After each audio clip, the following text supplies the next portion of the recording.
invited to be at that Rose Garden speech, and I'm guessing you have a different take on today's news. Oh, yeah, completely. Look, I think that this is it's like there are two worlds out there. And I think whether or not the elected Democrat-leaning mayor of Pittsburgh agrees with this or not, there are a lot of people in states like Michigan and Pittsburgh and Ohio and Wisconsin, my home state of Kansas, a lot of people across this country who have felt like they've been struggling. And one of the reasons they feel like they're struggling is they don't feel the economic prospects of the recovery that we've seen over the last several years. They haven't seen an increase in their take-home pay. And the one thing, every piece of concrete legislation on that have tried to be pushed through the Congress, the one thing that's enduring is that energy prices will increase and that it disproportionately hits the working class, and there are less of those types of jobs available for those folks. And I think the American people want the responsible things done on questions like climate and energy usage and not being wasteful, but they're tired of having to shed their own economic opportunity for somebody else's environmental ideal. In America, we're much more practical, and I think we should approach this from a very practical standpoint. Matt, I want to ask you, though, do you think it would have been a viable political route for this president to simply get up and say, I'm going to make the Paris Accord great again. I'm going to make it a win-win. I'm going to make it something that the country can stay in, but I'm going to make it good for the people of Pittsburgh. I mean, do you ever worry that that he just takes this dark, bleak view? He creates false. Why should any American have to choose between being a citizen of Pittsburgh and being a citizen of the world? I mean, is that it? Is that do you see the choice as that stark?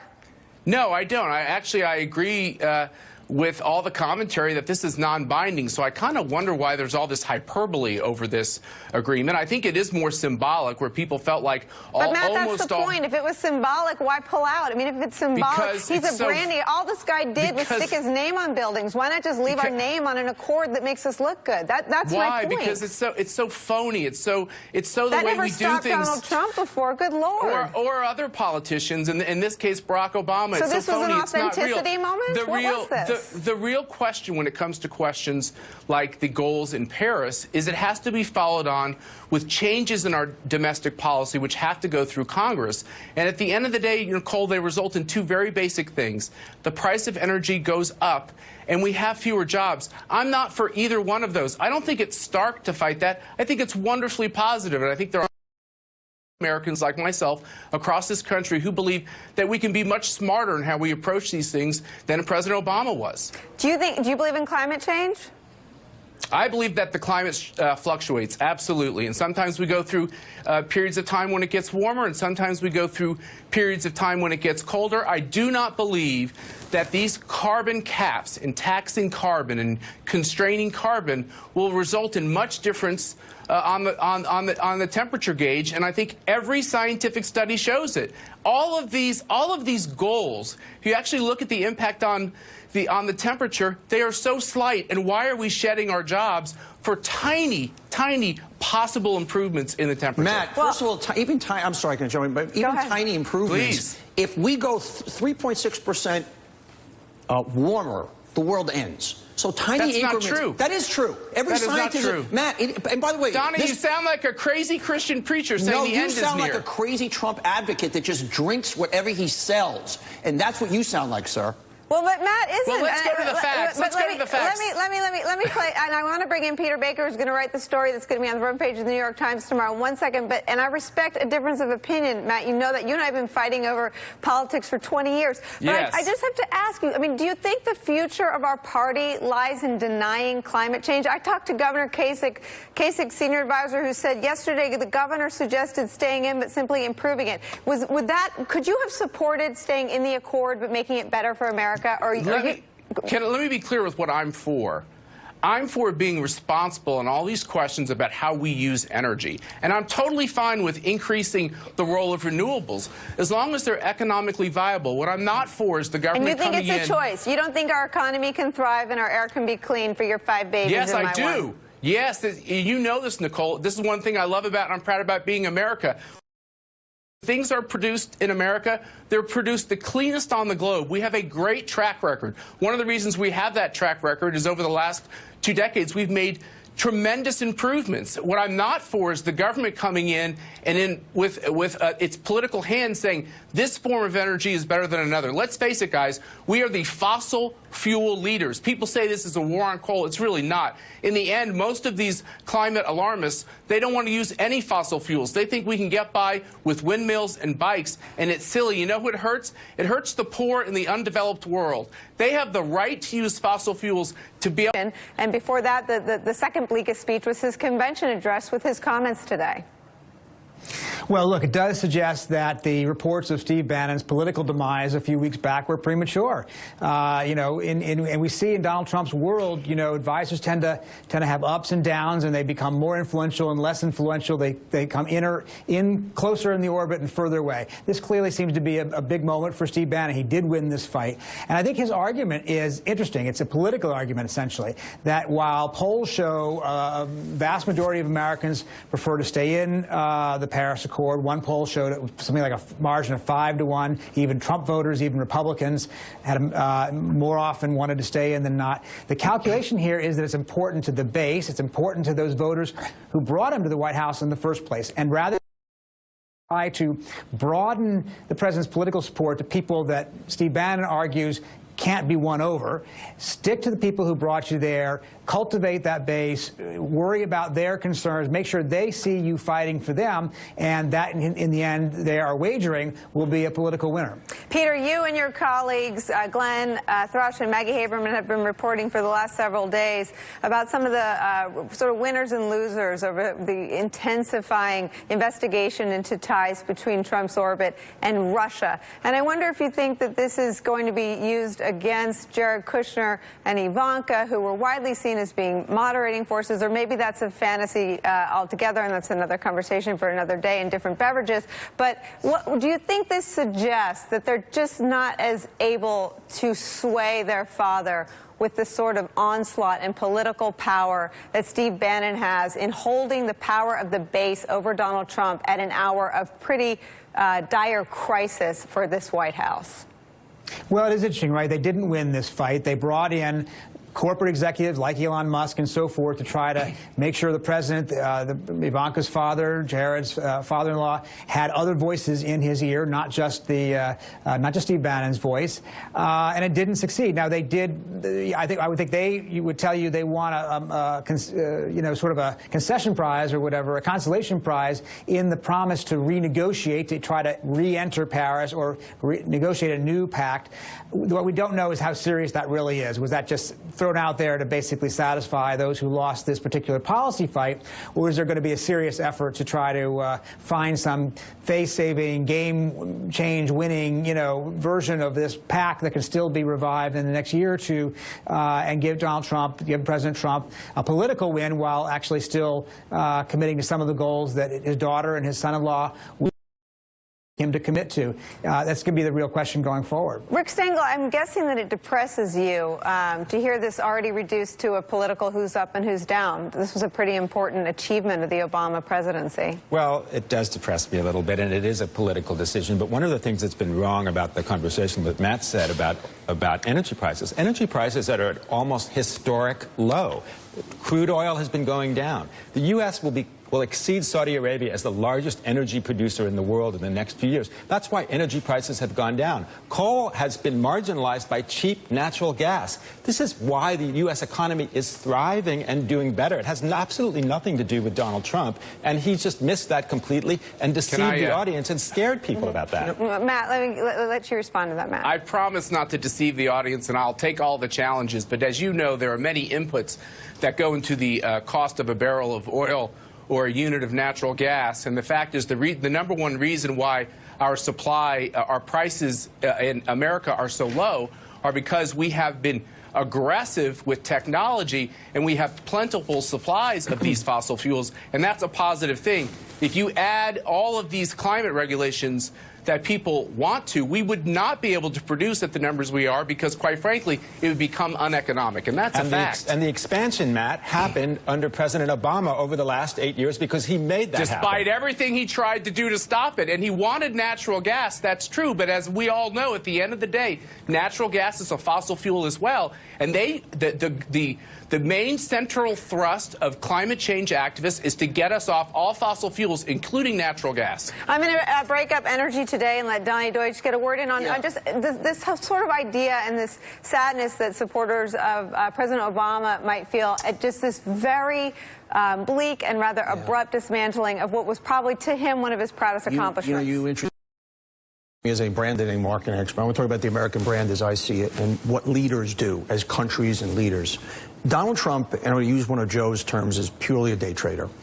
Even if we can go back and forth in the economics and the climate issues, and we can line up 100 scientists, even if we are contributing more in many instances, the rest of the world, that's what leaders do. It's the same argument in healthcare. It's Donald Trump's point of view that, no, if you have more, that doesn't mean you contribute. That means maybe 20 million people can die in healthcare. Because the simple argument in healthcare is that people can afford to contribute more for the greater good. That's what leaders do. That's what people... The basic premise, what Donald lost here, is the same thing in NATO. It's the same thing when we lead 145 other countries, with the exception of, I guess, Syria and who's the other one? Nicaragua. We didn't think it went far enough. Don't lump them together. I can't put and them Syria's together. busy. That we lead that way for the greater good for the next 20 years, 50 years. It's not a day trade. This is so beyond that, and it's certainly not a trade to your political base. And that's what he missed, and that's what the sadness is. That's what Barack Obama saw. Okay, we have exclusive reaction right now from former Secretary of State John Kerry, who spoke with our own Andrea Mitchell just moments ago. Well, my immediate reaction is that it's an extraordinary abdication of American leadership. It is a shameful moment for the United States to have unilaterally walked away from an agreement which did not have one other country requiring us to do something. It was a voluntary program. We designed the program. The president was not truthful with the American people today, and the president who talked about putting America first has now put America last, together with Syria, which is in the midst of a civil war, and Nicaragua, which thought the agreement didn't go far enough. This is an extraordinary moment of fake news, because the economy he described is not the economy of America. America has been gaining jobs in solar. Solar has gained 17 times the rate of our economy. There are 2.6 million jobs in our country in clean energy. Half of them are in states that Donald Trump won. So he is not helping the forgotten American. He is hurting them. Their kids will have worse asthma in the summer. They will have a harder time having economic growth. He's made us an environmental pariah in the world. And I think it is one of the most self-destructive moves I've ever seen by any president in my lifetime. So I actually think that the former Secretary of State made the most powerful counter-argument. And I think I think Matt's right, there's going to be a lot of hysteria about pulling out of the accord. But he made, it's the best articulation I've heard of the economic argument, that he presented a lie, basically, to the American people, that we have to choose between, pollution and jobs. Well, he has said it so eloquently, and he said for the last couple of years, the renewable energy market is a $1 trillion market going down the road. It is going to dwarf the old markets that exist now. And the other thing is, it's very, very short-sighted. Yes, maybe there's a few jobs that will be lost now, but you want your children Well, it was to be non-binding. I mean, I think this president could have said, if there are jobs lost, I'll evaluate it case by case. I mean, to me, what confounds me is a president with some affection for branding, I guess, I don't know if I should call it success or experience, that he didn't use it as an opportunity to rebrand the Paris Accord, call it, 2.0. Well, unfortunately, America first means little America, an America outside of the global order. It's like Great Britain became Little England. The United States will become Little America. He's withdrawing us from the world where we lead, sometimes by sacrificing. We made great sacrifices in World War II. We started the Marshall Plan. All of these things. Leadership involves sacrifice. It doesn't mean just more for me. Nicole, I'll tell you why he didn't rebrand it. I met a lot of CEOs in my lifetime. I call them the CEO sociopaths. I'm not saying he's a sociopath. And they come in, and whatever was there is wrong and has to be destroyed. Right. And that's the only way they can validate their existence. And that's why he would not rebrand anything or retool anything, because it was all wrong before I got there. I've worked for those CEOs, and they're very dangerous. All right, we're going to take a short break, but when we come back, Comey under oath and answering questions about Trump's request for him to ease up on Flynn in the Russia investigation when he testifies a week from today. And house hunting? These compounds might be taken back by the Russians. News that the Trump administration is considering returning these homes seized by President Obama in the closing days of his presidency.